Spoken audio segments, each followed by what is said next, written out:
These two eyes can only perceive that which is physical.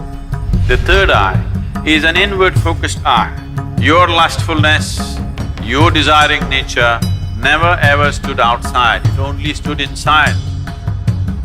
Lust means it creates a sense of incompleteness within you and a longing for something. When we say Shiva, the word Shiva has become synonymous with the third eye.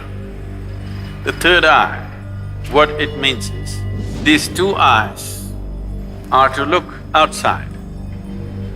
These two eyes are capable of showing you the physicality of the existence. These two eyes can only perceive that which is physical. The third eye is an inward-focused eye. It's not going to open up upon your forehead. The third eye is an inward-looking eye. But you have heard stories, Shiva opened his eyes and he burnt Kama. In India, there is a god of love and lust called Kama.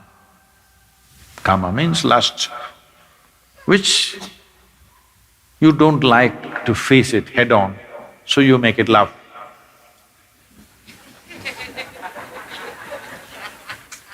Because you need some aesthetic to it. So, he hides behind a tree and shoots an arrow at Shiva's heart. Tuck, it hits him and Shiva gets a little disturbed. Then he sees it's Kama. That is, it's his own lust coming up. Then he opened up his third eye, a fiery eye, and burnt Kama. He was hiding behind the tree, but he was burnt into ashes.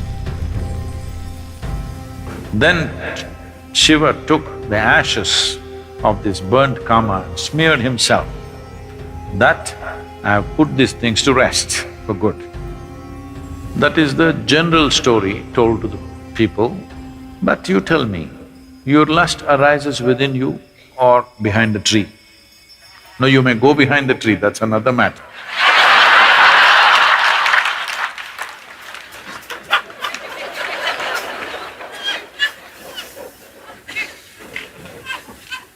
But where does it arise? Within you. Desire is not hanging outside. It is not because a beautiful woman or a beautiful man is sitting there, your desire comes. Because the desire, the Kama is within you. So he opened his third eye and burned the Kama within himself, not the one who is standing outside. Because he never ever stood outside. Please look at this and see. Your lustfulness, your desiring nature never ever stood outside, it only stood inside.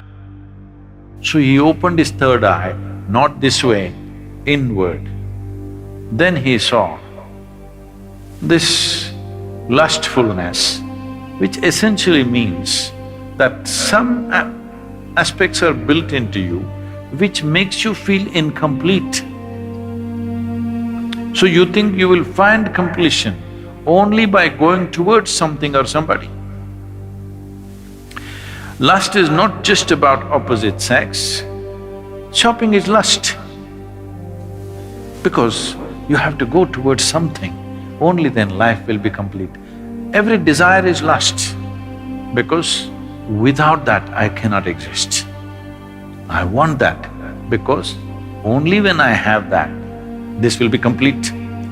It may be a thing, it may be a position, it may be power, it may be sexuality, it doesn't matter what it is. Essentially, lust means it creates a sense of incompleteness within you and a longing for something that it makes you feel if you don't have that, you're not complete. So he decides to burn the Kama within himself. He burned the Kama and then instead of sweat, ash oozed out of the pores of his body. This is the yogic story. The common story told to the public is he was hiding behind the tree and he burnt him, opened his eyes and burnt him, and then he took that ash and smeared himself. The yogic dimension of the story is karma arose within him, he opened his third eye, burnt him, and then ash slowly oozed out of his body, clearly showing him everything is laid to rest. Everything that you know as yourself should die. When I say death, it's not the physical death which is a problem. The question is losing everything that you know as myself right now, your personality, your identity. Once you learn to be an individual beyond physiological and psychological formats, that means you're for good. This is what living death means. So if you know how to be an individual still, without physiological and psychological format, you are a living death. If you are a living death, you are eternal in your existence. It is time that you become living death so that you live eternally.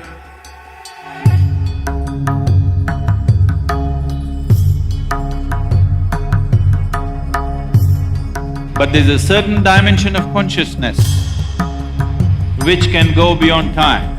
Yama came to claim his life. Markandeya, who knew the ways of life, just did one simple act.